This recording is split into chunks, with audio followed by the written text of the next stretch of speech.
துரோகம். மரணத்தருணவாயில கூட மன்னிக்க மாட்டேன். ஒரு பிரேக் எடுத்துக்கலாம்.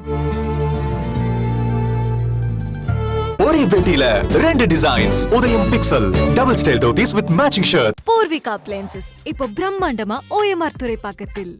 எஸ்விசி ஆதித்யரா மூவிஸ் தயாரிப்பில் சங்கர் இயக்கத்தில் ராம்சரண் நடிக்கும் கேம் சேஞ்சர் ஜனவரி 10 முதல்.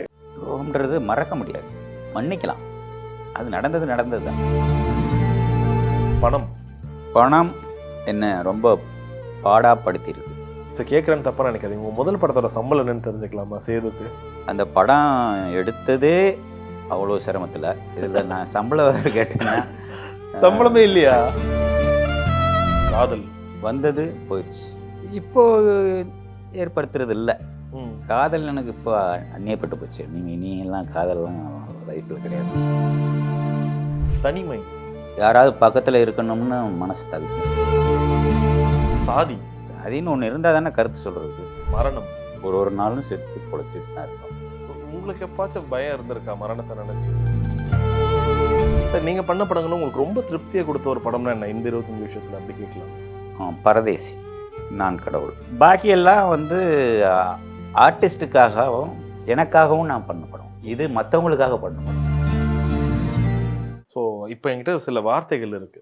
ஸோ அந்த ஒவ்வொரு வார்த்தை சொல்லும் போதும், ஏன்னா நிறைய கருத்துக்களுக்கு எங்களுக்கு ஒரு மாதிரி விஷயம் இருந்துச்சுன்னா பாலா சார் கிட்ட இருந்து ஒரு டெஃபினிஷன் வேற மாதிரி இருக்கு. இப்போ நான் சொல்லக்கூடிய வார்த்தைகளுக்கு உங்க சைட்ல இருந்து ஒரு டெஃபினிஷன் நாங்கள் எதிர்பார்க்குறோம். ஸோ அது என்னன்னு நீங்க சொல்லலாம்.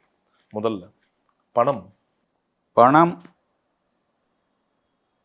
என்ன ரொம்ப பாடாப்படுத்தியிருக்கு சென்னைக்கு வந்ததுக்கப்புறம். சரி. ஆனால் அதான் பாடாப்படுத்தியிருக்கு, அவ்வளோதான் சொல்ல முடியும். இப்போ சரி, இப்போ ஆரம்பத்துல சரி, இந்த கடைசி 10 வருஷத்துல நீங்க ஒரு லெஜெண்டரி டைரக்டர் ஆயிட்ட பிறகும் இந்த கடைசி 10 வருஷத்துல எப்பாச்சும் பணம் உங்க லைஃப்ல ஒரு பெரிய இம்பாக்ட் ஏற்படுத்தியிருக்கா? பணம் இல்லாம கஷ்டப்பட்டதோ, சரி என்னடா இது எல்லாமே எதோ சுத்துறாலும் இந்த பணத்துல வந்தாயா நிக்கிறாங்க மனுஷன், அந்த மாதிரி ஒரு இம்பாக்ட் கிரியேட் பண்ணியிருக்கா கடைசி 10 வருஷத்துல? அது அப்பப்போ வந்து போகும். அந்த மாதிரி சில சமயங்களில் ஏற்ற இறக்கங்கள்ங்கிறது எல்லாருக்கும் உண்டு தான். எப்போவுமே ஏற்ற இறக்கங்கள் வந்து தான் போகும். ஓகே. சரி, கேட்குறேன்னு தப்பா நினைக்காதீங்க. உங்க முதல் படத்தோட சம்பளம் என்னன்னு தெரிஞ்சுக்கலாமா? சேதுக்கு அந்த படம் எடுத்ததே அவ்வளோ சிரமத்தில். இதில் நான் சம்பளம் கேட்டேன்னா சம்பளமே இல்லையா? சம்பளமெல்லாம் இல்லை. ஓகே. அப்ப நந்தா தான் முதல்ல சம்பளம் வாங்கினது நீங்க. அப்ப அதை எவ்வளவு தெரிஞ்சுக்கலாம்? ஏன்னா அது ஒரு பெரிய தொகையா இருக்கும் போது அது ஒரு சந்தோஷத்தை கொடுத்துருக்கோம்ல ஒரு கிரியேட்டரா. ஓகே, நம்மளுக்கு ஒரு வந்திருக்கு ஒரு காசுன்னா என்னன்னு தெரிஞ்சுக்கலாமா? அது அமெரிக்க வாழ் தமிழர்கள் கொடுத்த முன்பணம். அது டாலரில் கொடுத்ததுனால அதோட எவ்வளோன்றது தெரியல. சரி, உங்க வாழ்க்கையில நீங்க ஃபர்ஸ்ட் பார்த்த ஒரு பெரிய செக்குன்னா என்ன சார்? ஒரு பெரிய அமௌண்ட், ஒரு செக்கா? பணம் எனக்கு தேவைதான், ஆனால் அதை கொடுத்து என்னை விலைக்கு வாங்க முடியாது. துரோகம். நிறையா பார்த்துருக்கேன். ஒரு சில துரோகங்களை மன்னிச்சிடுவேன், ஒரு சில துரோகங்களை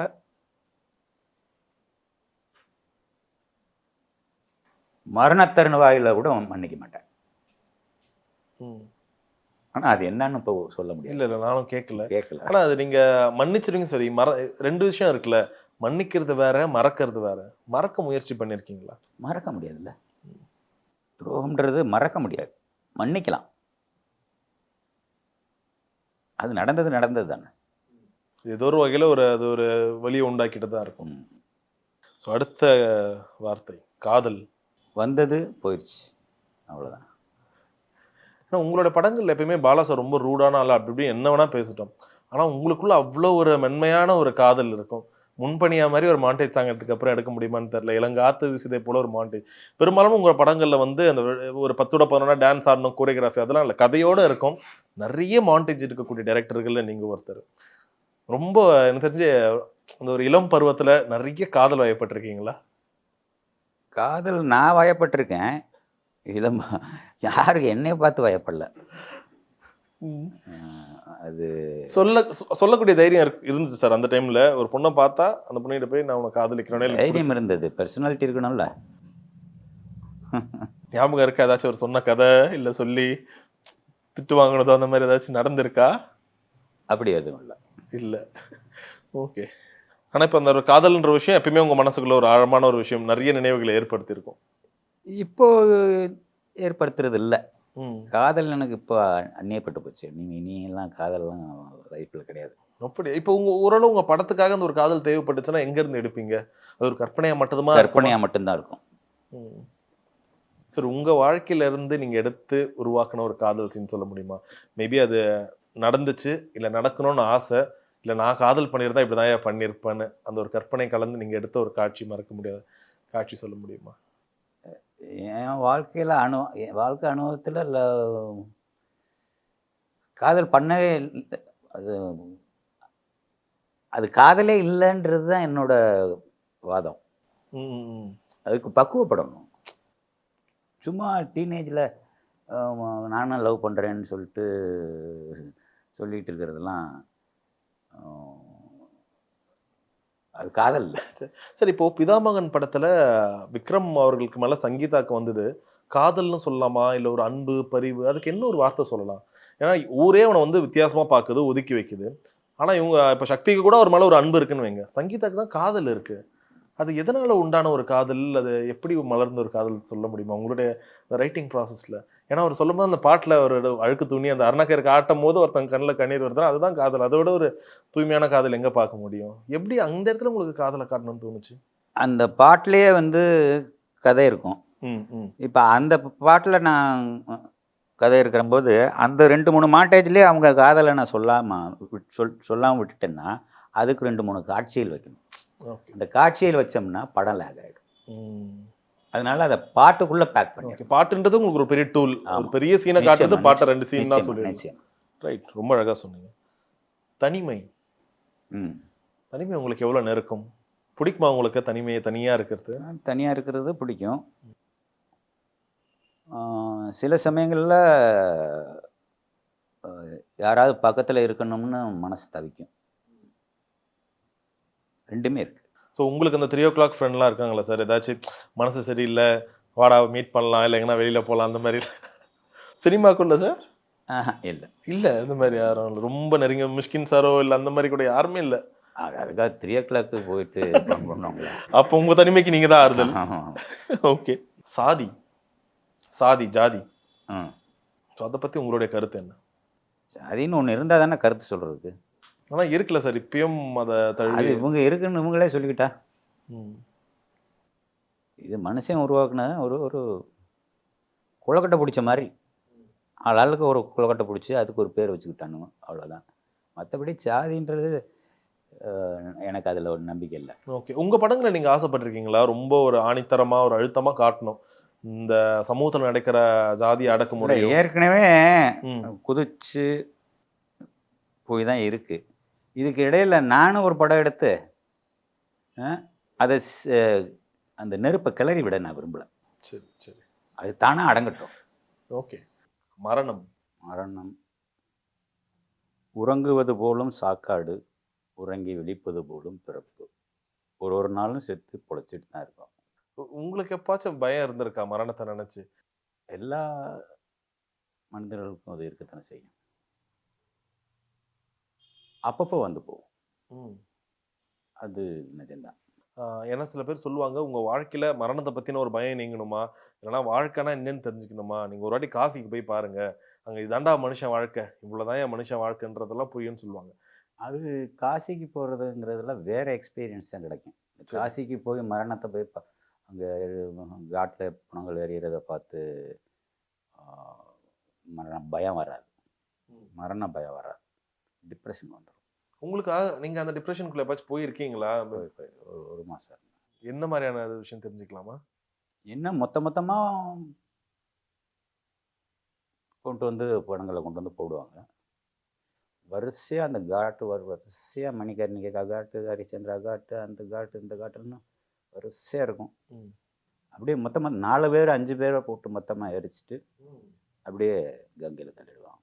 நீங்க அதெல்லாம் நேரில் விட்னஸ் பண்ணீங்க. ஓகே. ஒரு இன்டர்வியூல கூட நீங்க உங்க கழுத்துல இருக்க அந்த ஒரு மாலையை பத்தி பேசியிருப்பீங்க. இப்பயும் உங்க ரூம்ல பார்க்கும்போது அந்த மாலை எங்களுக்கு இப்பயும் போட்டிருக்கீங்களா அந்த மாலை? ஓகே. அது உங்களுக்கு அது என்ன ஒரு நம்பிக்கை கொடுக்குது? ஏன்னா நிறைய பேருக்கு அது ஒரு பயம் தான் கொடுக்கணும். அவ்வளோ பேரோட ஒரு முதுகு தண்டுன்னும் போது உங்களுக்கு இந்த ஒரு பேய் பயம் அதெல்லாம் அந்த பயமே இல்லையா எப்பவுமே? கடவுள் பயமும் இல்லை, பேய் பயமும் இல்லை. ஓகே. யாராச்சும் சொல்லியிருக்காங்களா? எதுக்கு இது போட்டிருக்க? எப்பவாச்சும் போட்டா பரவால்ல. டெய்லி ஏன் போட்டிருக்க? தினமும் ஏன் போட்டிருக்க? அது மாரி ரொம்ப உரிமையோட யாராச்சும் கேட்டிருக்காங்களா? கேட்டிருக்காங்க. ஆ. அது எனக்கு பழகி போச்சு. இது ஒரு அன்பால குடுத்ததா? இல்ல நீங்க அன்பால கொடுத்தது. ஓகே. அங்க இருக்க ஒரு அகோரி குடுத்தாங்க. என்னன்னு சொல்லி குடுத்தாங்கன்னு தெரிஞ்சுக்கலாமா? பக்கத்தில் டிரான்ஸ்லேட்டர் இருந்தாங்க. அவங்க ஒரு லேடி அருப்புக்கோட்டைக்காரங்க. அவங்கள வச்சுட்டு இது இன்னாது, இதை எப்பவும் போட்டுக்க,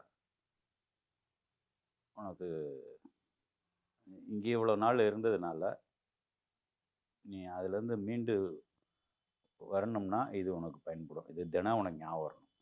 அடுத்த வார்த்தை சக்சஸ். சக்சஸ். நிரந்தரமே இல்லை, நீங்க உங்க வாழ்க்கையில தற்காலிகமானது. நீங்க உங்க வாழ்க்கையில பார்த்த ஒரு பெரிய சக்சஸ்னா நீங்க என்ன சொல்லுவீங்க? நான் சொல்றது எப்படின்னா வெளியில இருந்து ஒரு பேம்பரிங் நடந்திருக்கணும். ஒரு பெரிய இப்போ பிதாமகன்லாம் அவ்வளோ பெரிய வெற்றி அடைஞ்சிட்ட பிறகு உங்க வீட்டு வாசல் அவ்வளோ ப்ரொடியூசர்ஸ் வந்து நின்று இருப்பாங்க. சார் நீங்க தான் அடுத்து அதுன்ற மாதிரி ஒரு பெரிய பேம்பரிங் நடந்திருக்கும். நீங்க பார்த்த அந்த ஒரு நம்மளும் ஒரு பெரிய டைரக்டர் அதை உணர்ந்து இருக்கீங்களா? அந்த ஒரு வெற்றி கழிப்பு சொல்லலாமே. அதான் அது இந்த வெற்றி நிரந்தரமே இல்லைன்னு எனக்கு தெரிஞ்சதுனால இதை நான் கொண்டாடுற மனநிலையில் இல்லை. ஓகே, இது ஒரு வெற்றி, அவ்வளோதான்.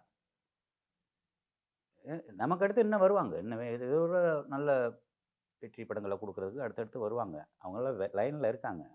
நம்ம இப்போதைக்கு கொடுத்துருக்கோம். ஒரு நாளைக்கு வெளியேறணும் அப்படின்றது தெரியும். நீங்க சினிமாக்கு அறிமுகமாக 25 வருஷம் ஆயிருக்கு சார்.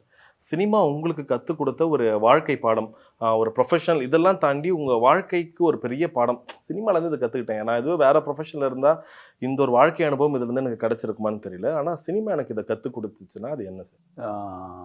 அந்த கேள்விக்கும் இந்த கேள்விக்கும் கொஞ்சம் தொடர்பு இருக்குது. சரி. இது என்னை கொஞ்சம் சினிமா வந்து என்னை கொஞ்சம் மென்மையாக்கிச்சுன்னு தான் சொல்ல முடியும். அது அவர் நான் பாடம் கற்றுக்கிட்ட குருநாதரும் மென்மையாக இருந்ததுனால நானும் கொஞ்சம் மென்மையாக இருக்கிறேன். ஆனாலும் வெளியே இந்த பேச்சு இருக்குது, ரொம்ப கடுமையான ஆளுன்ற பேச்சு இருக்குன்றது உண்மைதான்.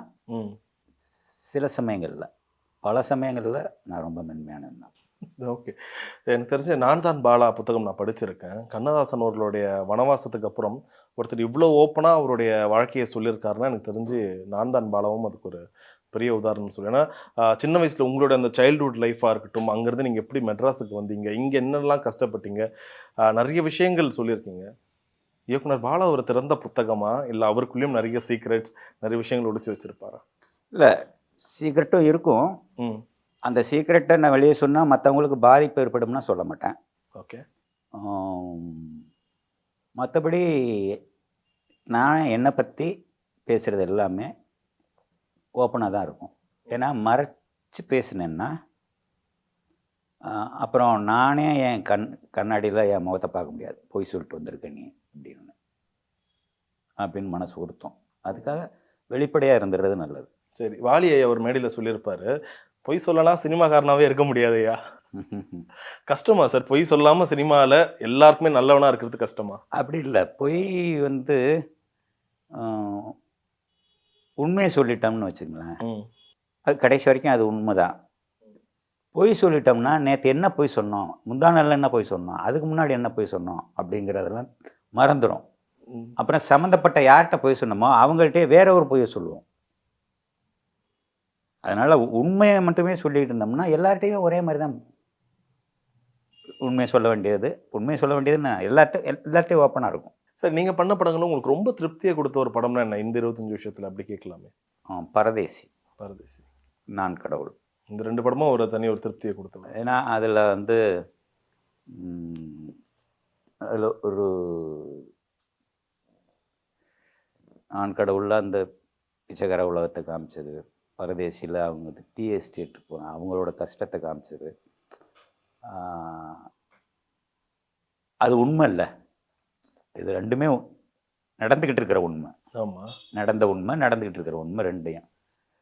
பாக்கியெல்லாம் வந்து ஆர்டிஸ்ட்டுக்காகவும் எனக்காகவும் நான் பண்ண படம், இது மற்றவங்களுக்காக பண்ண படம். ஸோ அதனால தான் இது ரெண்டும் எனக்கு பிடிச்சிருக்குன்னு சொல்கிறேன். ஸோ இப்போது வணங்கான்னு ஆரம்பிக்கும் போது நிறைய விதமான விஷயங்கள் லைக் சூர்யா சார் நீங்களும் ஸ்டார்ட் பண்ணீங்க. அப்புறம் இதனால நிறைய ஆக்டர்ஸ் இருக்காங்க. அருண் விஜய் இந்த படத்துக்குள்ள வந்து எப்படின்னு தெரிஞ்சுக்கலாமா? நீங்க சூஸ் பண்ணது முன்னாடியே அவர் உங்க மைண்ட்ல இருந்தாரா? இல்ல ஓகே இந்த இல்ல. கேரக்டர் பண்ணா நல்லா இருக்கும். அருண் விஜய் என் மைண்டில் இல்லை. விஜய் டைரக்டர் இருக்கிறாரு இல்லையா, பக்கத்தில் தான் இருக்கிறாரு. ஏல் விஜய் சார். ஆமாம், ம். அவர் வந்து அவர் அப்பா அவர் கூட படம் பண்ணிக்கிட்டு இருந்தார். அவர் வந்து ஸ்ட்ராங்காக சொன்னார், ம். ரொம்ப டெடிக்கேட்டடாக ஒர்க் பண்ணக்கூடிய ஆர்டிஸ்ட்டு சரி. அப்படின்னு சொல்லி சொன்னார்.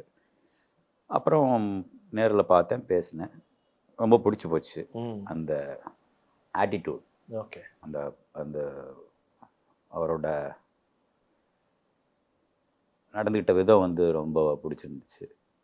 சரி இவரை வச்சே கண்டினியூ பண்ணிடுவோம்னு சொல்லிட்டு ரைட். ஒரே வேட்டியில 2 டிசைன்ஸ். உதயம் pixel double style dhotis with matching shirt. Poorvika appliances இப்போ பிரம்மாண்டமா ஓஎம்ஆர் துறைப்பாக்கத்தில். SVC ஆதித்யரா மூவிஸ் தயாரிப்பில் சங்கர் இயக்கத்தில் ராம்சரண் நடிக்கும் கேம் சேஞ்சர் ஜனவரி 10 முதல்.